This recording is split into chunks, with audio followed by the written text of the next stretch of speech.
자, 오늘 본문에 나오는 주님의 가르침을 자신에게 적용한 대표적인 사람이 바울입니다. 바울이 교회에 보낸 편지에서 이렇게 말했습니다. 사람이 마땅히 우리를 그리스도의 일꾼이요 하나님의 비밀을 맡은 자로 여길지어다. 그리고 맡은 자들에게 구할 것은 충성이니라. 바울은 이 원리를 다른 곳에서도 일관되게 적용합니다. 디모데에게 보낸 편지에서 이렇게 말합니다. 또 네가 많은 증인 앞에서 내게 들은 바를 충성된 사람들에게 부탁하라. 맡기라. 그들이 또 다른 사람들을 가르칠 수 있으리라. 자, 충성이 누구에게 요구되는 덕목이라고 합니까? 맡은 자들이죠.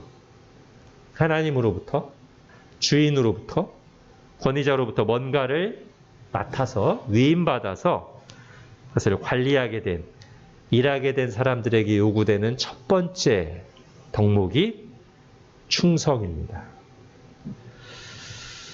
자, 여러분은 스스로를 맡은 자들로 알고 있습니까?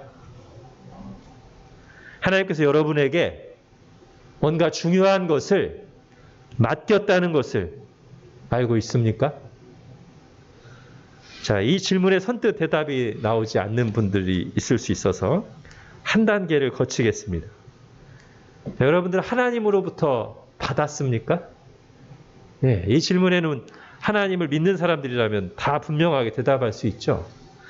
우리 다 받은 사람들입니다. 우리에게 있는 모든 것이 다 하나님으로부터 왔습니다.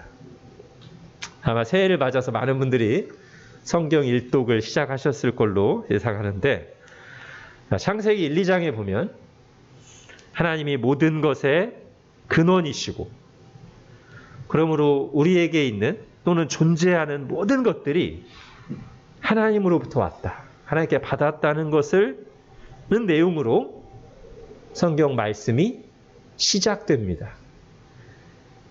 우리의 존재 자체부터 비롯해서 우리 스스로 존재하는 게 아니죠.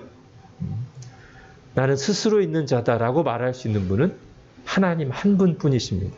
나머지 모든 존재는 스스로 존재하는 게 아니라 피조물이고 하나님께 의존적입니다. 그래서 하나님이 주신 생명, 재능, 은사, 시간, 일, 함께하는 사람들, 각종 소유들 다 하나님으로부터 왔어요. 받았어요. 자, 어떻게 보면 이것이 기독교 세계관의 가장 근본적인 기초입니다. 내가 시작한 것이 아니라 하나님이 시작하셨다는 것. 하나님만이 스스로 존재하시고 모든 것의 근원이고 주인이시며 나는 받은 사람이라는, 받았다는. 네, 이게 기독교 세계관의 아주 기초. 자, 성경적인 인간관은 뭡니까? 즉 성경이 말하는 인간은 어떤 존재예요? 하나님의 형상으로 창조되었고, 또 하나 중요한 것이 있는데 청지기입니다. 창세기 1, 2장에 보면 하나님께서 인간을 좀 다른 피조물들하고는 특별하게, 그죠? 우린 특별합니다. 특별하게 인간만 하나님의 형상으로 창조하셨어요. 그리고 인간에게는 그렇게 유일하게 하나님의 형상으로 창조된 존재이기 때문에 다른 피조물들과는 좀 다른 특별한 사명을 주셨습니다. 즉 하나님께 받은 모든 것들을 사용해서 하나님을 영화롭게 하고 즐거워하도록, 오늘 신앙 고백대로 하면, 또는 하나님이 만드신 세상을 개발하고 관리하고 다스리면서 하나님 나라를 세워가도록 사명을 주셨어요. 즉 하나님께서는 우리에게 뭔가를 주실 때 처음부터 목적을 가지고 계셨습니다. 그리고 마지막에 바로 그 목적에 맞게 사용되었는지 결산하실 겁니다.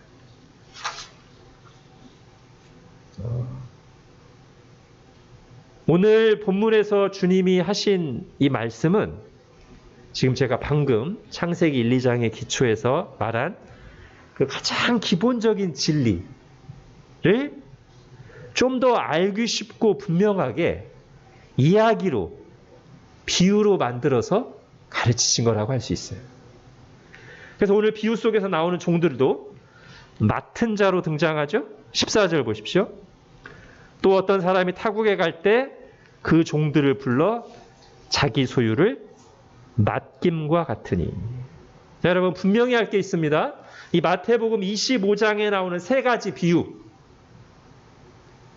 이게 지금 중간이고 앞에 열 처녀의 비유, 지금 우리가 읽은 달란트의 비유, 마지막에 양과 염소의 비유. 이 세 가지 비유는 다 특정한 부류의 사람들에게만 해당되는 내용이 아니고요.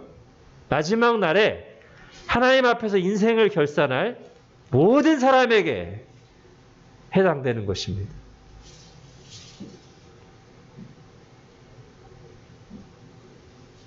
근데 그 모든 사람에게 해당되는 내용을 말하면서 여기에 나오는 인생들을 어떻게 나와요? 하나님께서 자기 소유를 맡긴 자들로 등장해요. 자, 이 정도면 앞에서 던졌던 질문에 대해 충분하게 답이 되었을 거라고 생각합니다. 다시 질문해 볼게요. 여러분은 스스로가 맡은 자들이라는 사실을 알고 있습니까? 하나님께서 여러분에게 뭔가 중요한 것을 맡기셨습니까? 예, 그렇죠. 그리고 그렇다면 우리는 바울이 적용했던 진리를 우리도 진지하게 받아들여야 됩니다. 고린도전서 4장 2절, 맡은 자들에게 구할 것은 충성이니라. 자, 충성의 의미를 한번 생각해 볼게요. 우리가 어떤 개념을, 의미를 좀 더 분명하게 하려면 가끔 반대되는 개념을 생각하면 더 명확해질 때가 있죠. 자, 충성을 한번 그렇게 해볼게요. 자, 충성의 반대말 뭘까요? 불충성. 자, 앞에다가 불이나 붙자 붙이면 반대가 되는데, 그러면 반대말을 통해서 더 뜻을 명확하게 해보려던 계획은 아무 효과를 거두지 못하죠. 이익 반대 불이익, 그럼 불이익의 반대는 이익. 그러면 이제 아무것도 진전이 안 됩니다. 이익의 반대 손해, 그렇죠.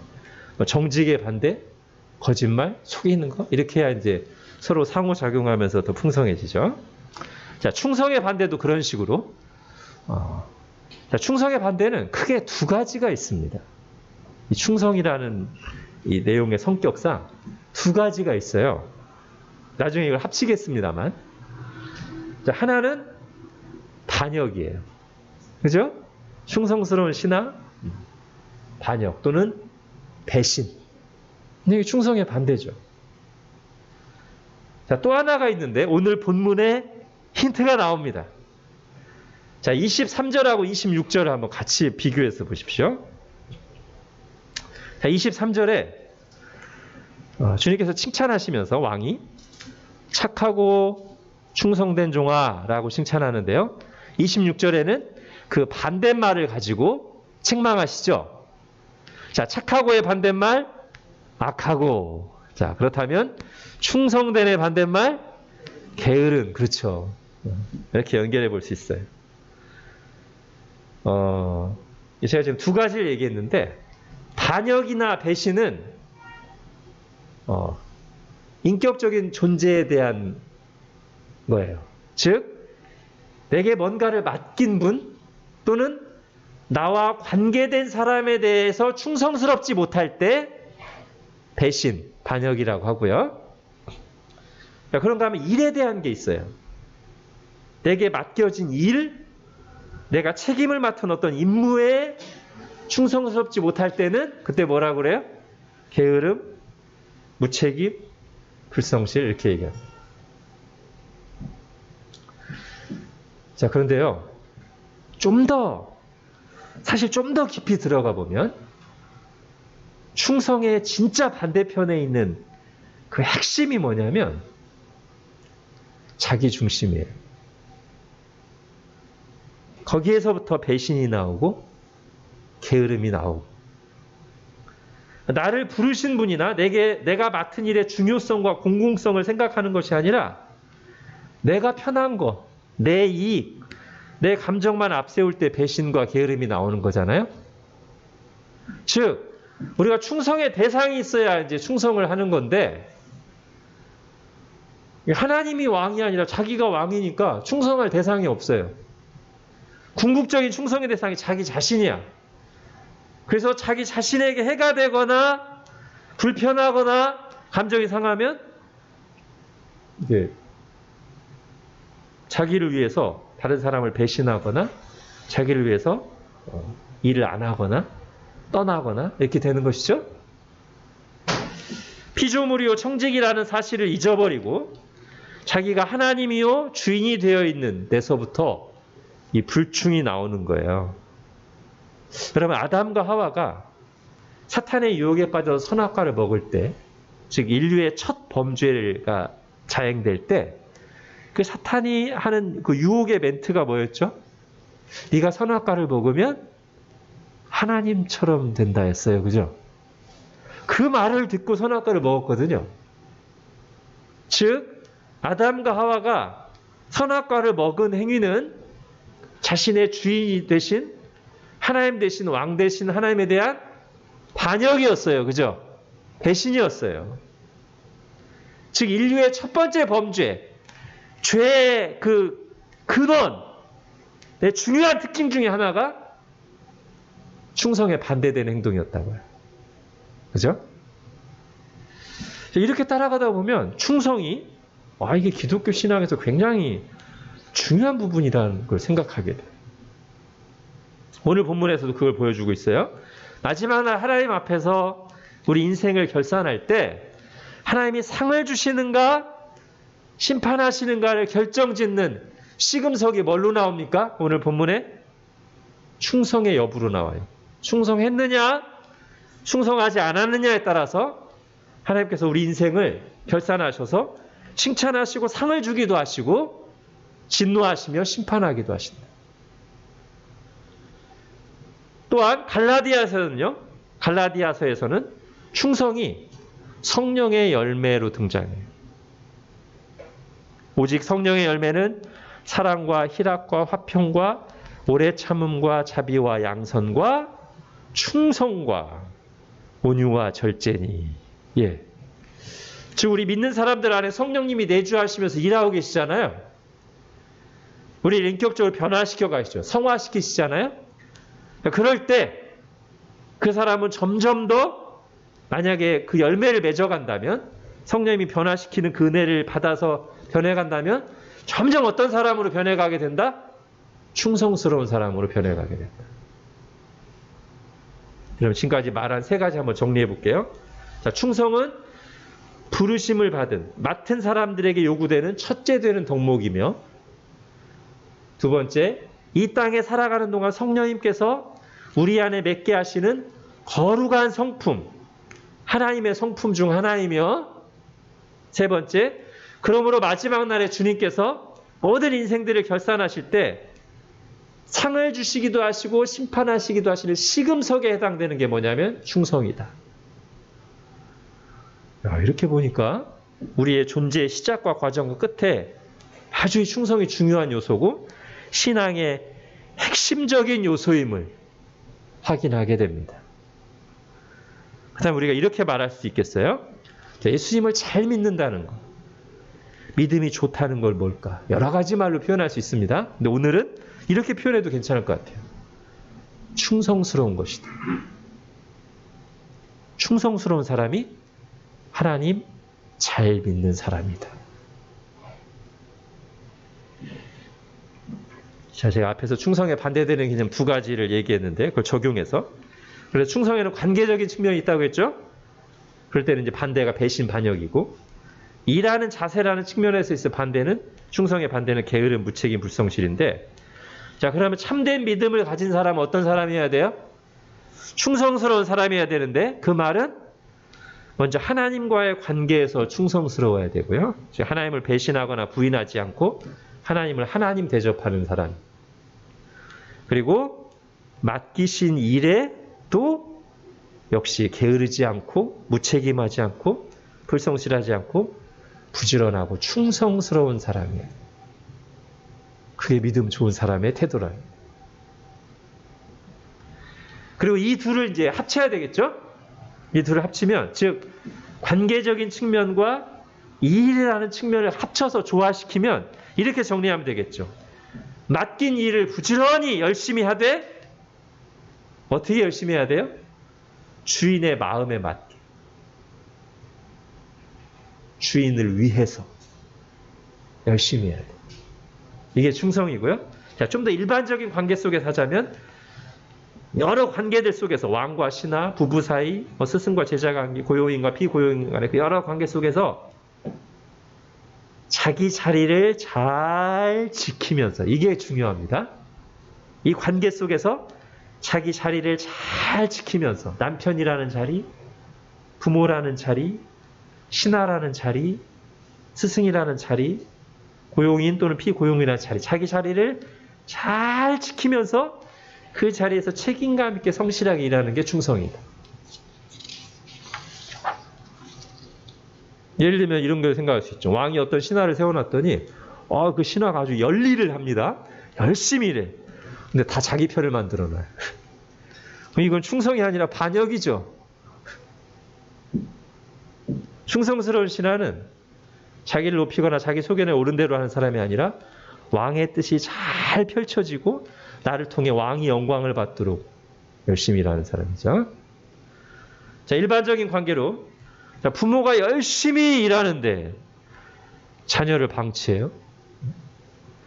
남편이 밖에서 열심히 돈 버는데 가족들에게 무관심하고 소홀하다? 그럼 이건 그냥 열심히 사는 거지 가정에 충성스러운 건 아니잖아요. 그죠? 충성된 삶의 태도는 아니에요. 뭔가 지금 더 중요한 목적을 잃어버리고 열심히 내는 거든지 아니면 다른 목적을 위해서 열심히 내는 거예요. 충성에는 반드시 관계적인 요소가 들어갑니다. 이번 설교를 준비하면서 새삼스럽게 느끼는 것은 지금 우리가 충성이 매우 희귀한 시대에 살고 있다는 겁니다. 여러분 오늘 딱 오셔서 설교 제목 충성 보시고 어떤 느낌이셨나요 혹시? 약간 진부하고 구태의연하고 부담되고 혹시 그런 느낌 아니셨나요? 여러분 이 시대에서 충성은 별로 인기 없는 단어로 예상됩니다. 충성스러운 행동들도 찾기 어렵고요. 이제는 충성이라는 말 자체도 별로 사용하지 않는 것 같습니다. 자, 충성이 희귀해졌다는 것은 믿고 맡기기가 어려워졌다는 뜻입니다. 또는 신뢰하며 관계를 맺기가 두려워진 시대에 살고 있다는 뜻입니다.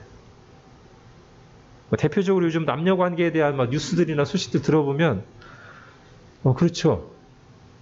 너무 계산적이고 너무 쉽게 배신하고 너무 쉽게 깨지고 몰카를 짓고 심지어 죽여요. 서로를 위해 헌신하기는커녕 믿고 만나기가 쉽지 않을 것 같다는 생각이 들어요. 두려울 것 같아요. 남녀관계만이 아니죠.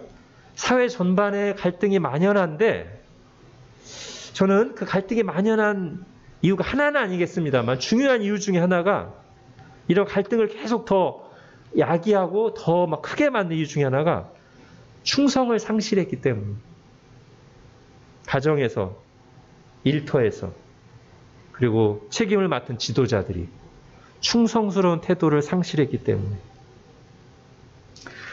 2021년 교수신문이 선정한 올해의 사자성어 또 그걸 반영하고 있더라고요. 보니까 혹시 뭔지 아십니까? 2021년 올해의 사자성어 교수신문이 선정한 묘서동처예요. 묘, 고양이 묘, 서, 쥐서. 동처는 이제 같은 곳에 있다는 거죠. 고양이와 쥐가 같은 곳에 있다. 원래는 고양이가 쥐를 잡아야 되는 건데 고양이가 쥐가 한패다 이런 뜻이죠. 도둑 잡을 사람이 도둑과 한패가 됐다. 도둑을 지키라고 맡겼는데 맡긴 놈도 도둑이다. 이런 뜻입니다. 무슨 말입니까? 이게 묘소동초라는 말이 결국 앞에서 제가 한 얘기랑 같은 의미 같아요. 믿고 맡길 수 없는 사회가 되어버렸다. 국회의원이 자기 이익을 위한 정책을 만들어 수십 수백억 대 일감을 편취하고, 경찰이 피해자를 보호하는 것이 아니라 피해자에게 성범죄를 저지르고, 토지를 관리하라고 맡긴 토지공사 직원들이 그 정보를 이용해서 이익을 취하고, 어린이집에 아이를 맡겼더니 아동 학대를 하고, 병원에서는 의사가 아닌 직원들이 메스를 들고 수술을 하고, 믿고 맡기기가 어려워. 어떤 자리에 있든지. 심지어 이제 부모들도 자녀를 잘 제대로 부모답게 섬기지 않고 자녀를 해치는 끔찍한 일들이 많이 일어나죠. 그런 식으로 우리가 살아가는 시대는 이 충성이라는 보화를 발견하기가 어려운 시대가 되어버렸습니다. 하나님이 그토록 중요하게 여기시는 충성을 잃어버린 소홀히 한 결과 여러 고통과 부작용을 현실로 경험하고 있습니다. 명심하십시오.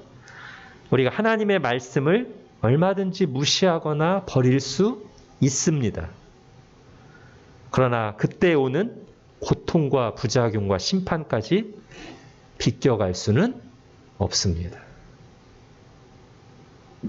하나님이 우리에게 주신 좋은 것, 우리에게 행하라고 하신 옳은 것을 버리면 반드시 그에 따른 고통과 부작용이 따라오게 돼 있습니다. 우리 사회는 지금 충성이 희귀해졌어요. 충성을 잃어버렸기 때문에 거기서는 불신사회가 되고, 불신사회가 되면 서로가 살아가기 힘들어지죠. 그죠? 자, 그럼 이럴 때 우리가 어떻게 반응해야 될까? 여러분, 보통 어떤 문제 있는 현상이 발생했을 때 반응하는 방식이 두 가지예요. 하나는 그 현상만 보고 동조하는 거예요. 예를 들면 이런 거죠. 요즘 누가 충성한다고 그래. 아유, 충성하는 사람만 바보지. 자, 이게 현상만 보고 동조하는 건데 많은 사람들이 이렇게 합니다. 그러니까 한번 어떤 현상이 발생되면 그냥 그게 막 눈덩이처럼 굴려져서 사회 전체가 그렇게 가기가 쉬워요. 그게 바로 바보 같은 반응이죠. 다 같이 망하는 길로 가는. 두 번째 반응은 뭡니까? 그 현상과 그 결과를 한꺼번에 딱 보면서 그러면 어떻게 해야 되지? 이 현상을 좀 바로잡으려면 어떻게 해야 되지? 이렇게 질문하면서 반응하는 방식이죠. 이런 겁니다. 충성이 사라져서 이런 일들이 벌어지고 있구나. 하나님 말씀하신 것을 무시하고 우리 본성대로 살아가다 보니까 이런 고통과 부작용이 발생하는구나. 정신 차려야 되겠다. 나라도, 우리 가정이라도, 우리 교회라도 하나님 말씀하신 충성 놓치지 말아야 되겠다. 이런 반응이죠. 이것이 성경 속의 믿음의 사람들이 보였던 반응이며, 이것이 사는 길이고, 하나님께서는 이렇게 반응하는 이들에게 복을 주십니다. 그 중에 한 예가 요시야 왕인데요. 유다 후반부에 요시야 왕이라는 아주 훌륭한 왕이 있어요. 어린 나이에 왕이 됐는데 이 요시야 왕의 선대의 왕들, 아버지 왕, 할아버지 왕들이 아주 다 우상 숭배자들이에요. 하나님의 말씀을 떠나고. 그러니까 당연히 그 사회가 우상 숭배에 깊이 물들고 여러 가지 고통과 부작용이 만연했겠죠. 그러나 대부분의 사람들은 이 인과관계를 분명하게 깨닫고 반응하지 못해요. 즉, 우리가 하나님의 말씀 버리고 우상 숭배했기 때문에 지금 우리 사회가 이런 식의 고통과 부작용이 발생했다. 요거를 명료하게 볼 수 있는 사람은 드물어요. 근데 지도자가 이런 걸 봐야 되는데, 자, 어느 날 요시야 왕의 명령으로 성전 보수 공사를 하는데 성전 깊은 곳 어딘가에 방치되어 있던 율법책이 발견됩니다. 제사장이 그 사실을 요시야 왕에게 보고하고 이제 서기관이 와서 그 율법책을 왕 앞에서 낭독해요. 오늘로 하면 딱 왕 앞에서 성경책을 딱 펴서 그동안 잃어버렸던 성경책, 모세오경이 그동안 상실되어 있었는데 모세오경을 성전 깊은 곳에 딱 찾아가지고 요시야 왕 앞에서 이렇게 딱 읽어주는 거예요. 그때 요시야 반응이 어땠습니까? 열왕기하 22장. 왕이 율법책의 말을 듣자 곧 그의 옷을 찢으니라.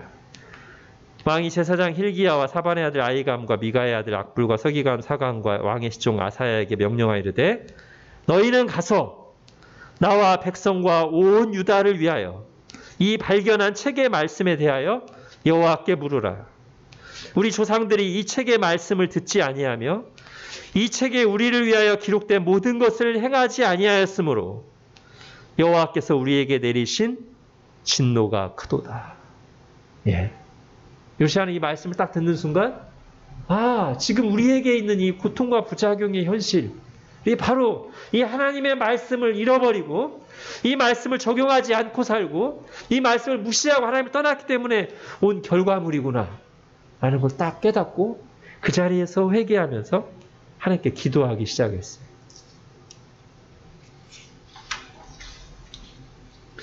성경이 이어서 우리에게 보여주는 것은 바로 그런 요시야의 행동에 대한 이번엔 하나님의 반응이 있어요. 하나님이 선지자를 보내셔서 이렇게 응답하십니다. 너희를 보내 여호와께 묻게 한 유다 왕에게는, 요시야 왕입니다. 요시야 왕에게는 너희가 이렇게 말하라. 이스라엘 하나님 여호와가 이같이 말씀하셨느니라. 네가 들은 말들에 대하여는 내가 이곳과 그 주민에게 더하여 빈터가 되고 저주가 되리라 한 말을 네가 듣고 마음이 부드러워져서 여호와 앞 곧 내 앞에서 겸비하여 옷을 찢고 통곡하였으므로 나도 네 말을 들었노라. 여호와가 말하였네. 예. 그러니까 요시야가 하나님의 말씀, 잃어버렸던 하나님의 말씀을 딱 듣고서 거기에 중심으로 반응하고 자, 하나님께 가서 기도하라고 했을 때 하나님 그걸 처음부터 다 보고 계셨고 다 들으셨다는 거예요. 하나님이 그에게 주목하시면서 반응하고 계십니다. 여러분, 오늘 우리도 말씀을 통해서 다시 한번 충성이 얼마나 하나님께서 중요하게 보시는 것인가를 다시 발견했고, 오늘날은 바로 그 하나님이 중요하게 여기시는 충성이 상실된 희귀해진 시대이기에 고통과 부작용을 겪고 있다는 것을 말씀을 통해서 발견했으니 어떻게 해야 될까요? 어떻게 반응해야 될까요? 우리도 요시야처럼 해야 되지 않겠습니까?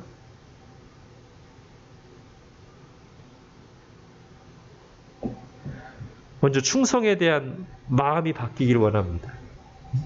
충성에 대해서 그냥 진부한, 부담스러운, 구태의연한 그런 마음, 감정이 있다면 이미 우리가 이제 이 시대의 영향을 받은 거고 우리의 죄악된 본성에서 나온 것이죠.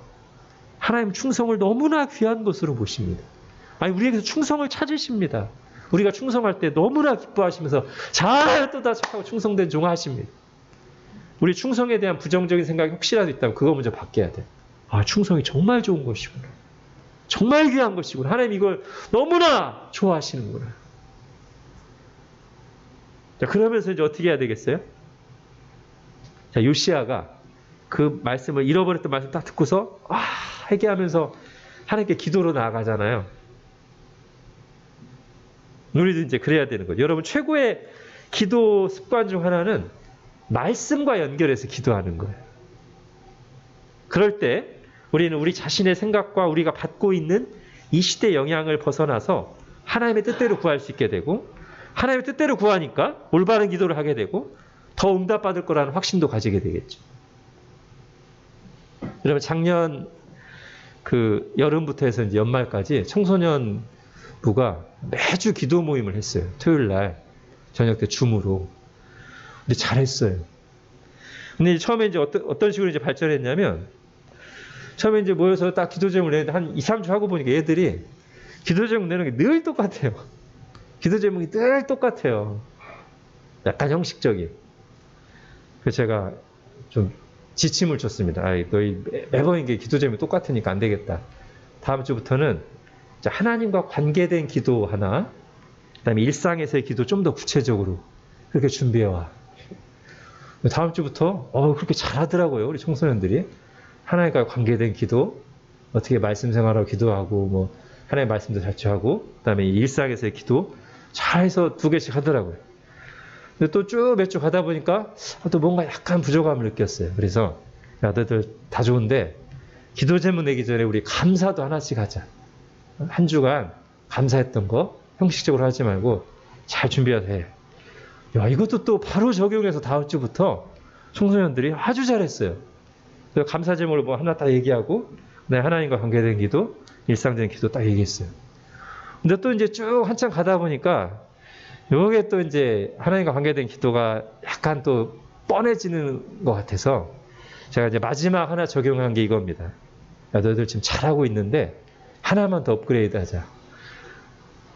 그 기도 제목 낼 때, 주일날 예배 때 들은 말씀을 적용해서 되도록 주일 때 예배 때 말씀 적용하는 기도를 좀 준비해와. 아, 그랬더니 역시 또 다음 주부터 그렇게 했어요. 거기까지 되니까 아주 풍성했어요. 청소년들이 하는데도, 그리고 인도도 청소년들이 다 했어요. 제가 매번 할 때마다 좋았습니다. 매주마다. 여러분, 우리가 하나님 말씀을 통해서 세상에는 없거나 아니면 세상이 잊어버리고 있는 이제 보화를 발견하곤 하는데, 그 보화를 캐내서 내 것으로 만드는 작업의 첫 단계가 뭐냐면 그걸 기도 제목으로 삼는 거예요. 예를 들면 여러분 창세기 1, 2장을 아마 어제 오늘 읽으셨을 가능성이 많은데, 많은 사람들이 창세기 1장에 보면 처음에 성경을 처음 읽는 사람들 굉장히 어색한 게 있어요. 뭐죠? 하나님 보시기에 좋았더라. 이게 계속 나와요. 왜 어색할까요? 세상에선 이런 말 자체가 없거든요. 이런 의식 자체가 전혀 없어요. 그런데 이제 성경에서는 그게 중요하니까 계속 반복해서 하나님 보시기에 좋았더라. 이게 이제 성경에서 우리가 발견하는 보화예요. 세상에는 없는 거. 그럼 이제 이걸 어떻게 캐낸다고요? 제일 첫 단계는 그거를 기도 제목으로 삼는 거예요. 하나님, 제가 이제부터 모든 일을 할 때 사람들에게 잘 보이라는 칭찬받으려고 하는 것보다 먼저 하나님 보시기에 좋은가를 생각하면서 하나님께 칭찬받기 위해 일하게 해주십시오. 하나님 보시기에 좋았더라가 저의 가치관이 되게 해주십시오. 이렇게 기도한다는 거죠. 그게 이제 캐내는 거예요. 말씀을 적용하는 기도, 그 말씀에 약속되어 있는 것을 믿음으로 구하는 기도죠. 그럼 올해는 우리 다 같이 좀 이런 기도를 드리길 원합니다. 오늘 말씀을 적용해서 하나님, 제가 충성스러운 사람이 되게 해주십시오. 올 한해 이 충성의 열매를 맺게 해주십시오. 올해를 마치면서 하나님께 잘하였도다 착하고 충성된 종아라는 말을 들을 수 있도록, 내 인생 전체를 결산하면서 그러하도록, 내가 살고 있는 이 시대 정신을 거슬러서 예수님처럼 자기 부인하면서 충성의 열매를 풍성히 거두게 해주십시오.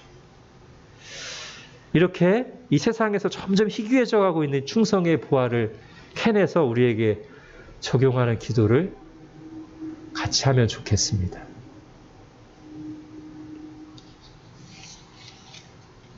그 내용은 좀 더 이제 사람마다 구체적일 수 있겠죠. 물론 제일 처음은 하나님과의 관계에서 충성이고요. 그럼 뭐 또 예배나 말씀, 기도 생활로 나타낼 수 있겠고, 두 번째는 하나님이 내게 보내주셔서 관계 맺게 한 사람들과의 관계에서의 충성. 이것도 중요해요.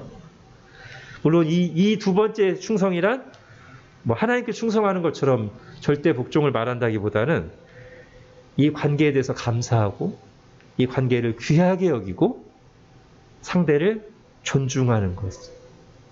이게 인간 관계 속에서의 충성이겠죠? 그 다음에 세 번째는 맡은 일에서의 충성.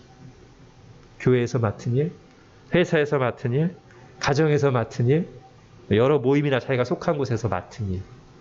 그거를 게으르지 않고 충성스럽게 원래의 목적에 맞게 부지런히 하는 것이죠. 그러면 이것이 우리를 구별되게 할 것입니다. 충성이 희귀해진 시대이기 때문에 충성을 중요하게 여기고 충성된 사람이 되기를 기도하면서 몸부림치며 살아가는 그 모습이 우리를 이 세상과 구별되게 할 거예요. 그리고 이것이 하나님의 뜻에 아주 맞는 합당한 것이기 때문에 하나님께서 우리 기도를 들으시고 응답하시고 은혜를 주실 것입니다. 우리에게 소망이 있으니 우리의 기도를 들으시는 하나님이 충성스러운 분이라는 것. 자, 디모데후서 2장 13절. 우리는 미쁨이 없을지라도 주는 항상 미쁘시니 자기를 부인하실 수 없으시리라. 여기서 미쁨이라는 말이요, 신실하심, 충성과 다 같은 말이에요. 사실상 영어로는 이 세 개가 다 faithful입니다. 충성스러움, 미쁨, 신실함, 충성, 다 비슷한 거예요. 즉 오늘 표현으로 다시 디모데후서 2장 13절 얘기하면 우리는 충성스럽지 못할지라도 주님은 항상 충성스러우시니 자기를 부인하실 수 없으시리라. 예, 주님께서 우리에게 충성스러우십니다. 신하가 왕에게 하듯 충성스럽다는 게 아니라 우리와의 관계에 있어서 하나님은 결코 배신하거나 거짓으로 행동하시지 않고 게으르시지 않고 우리에게 충성스러우십니다. 그리고 우리에게 주신 약속을 반드시 지키십니다. 그게 충성스러우신 거죠. 우리는 하나님의 말씀을 못 지킬 때가 있어서 불충성스럽지만 하나님은 자기 자신의 말씀, 우리에게 하신 약속을, 언약을 충성스럽게 준행하시죠. 여러분, 충성스럽지 못한 사람들을 우리가 매일매일 볼 텐데 너무 분노하거나 영향받지 마십시오. 또는 종종 충성스럽지 못하고 나약한 자신을 보면서 너무 낙담하거나 두려워하지 마십시오. 그때가 하나님을 바라봐야 될 때입니다. 우리를 믿고 맡길 수 있는 유일한 충성스러운 분은 하나님이시죠. 그 하나님께서 우리를 부르시고 포기하지 않으시고 충성스럽게 올 한 해도 우리를 위해서 일하실 것입니다. 기도를 응답하시겠다고 약속하셨으니 충성스러우신 신실하신 우리 주님께서 기도에 응답하실 것입니다. 우리가 기도하는 것은 바로 그 신실하신 하나님께서 우리에게 기도의 약속을 주셨기 때문이며, 또 우리가 기도한다는 것은 충성스러우신 하나님께 우리의 연약함까지 포함해서 모든 것을 믿고 맡기는 것입니다. 우리 설교 맨 앞부분에 맡은 자들에게 구할 것은 충성이라고 했잖아요. 이 단어들을 그대로 가져와서 우리가 기도한다는 것은 충성스러우신 하나님께 우리를 믿고 맡기는 것입니다. 기도하겠습니다. 하나님, 세상에서는 충성이 거의 상실되었거나 또는 뭔가 진부하고 부정적인 것으로 여겨지고, 그래서 그 결과로 여러 고통과 부작용들, 서로 신뢰할 수 없는 사회로 가속화되고 있는데, 오늘 하나님 말씀을 통해서 다시 한번 이 충성이 우리의 신앙에 얼마나 핵심적인 요소이며 하나님이 얼마나 기뻐하시는 덕목인가를, 신앙의 요소인가를 들었습니다. 기도로 이 부활을 부지런히 캐내며 실천하기 위해 쓰는 가운데 올 한 해 우리가 충성의 자세에서 큰 진보와 열매가 있게 하시고, 이 충성으로 세상과 구별되며 하나님께 영광 돌리는, 그리고 서로에게 좀 더 신뢰감을 주는 그런 공동체, 그런 가정, 그런 사회를 만들어가는 저희들 되게 하여 주옵소서. 예수님의 이름으로 기도합니다. 아멘.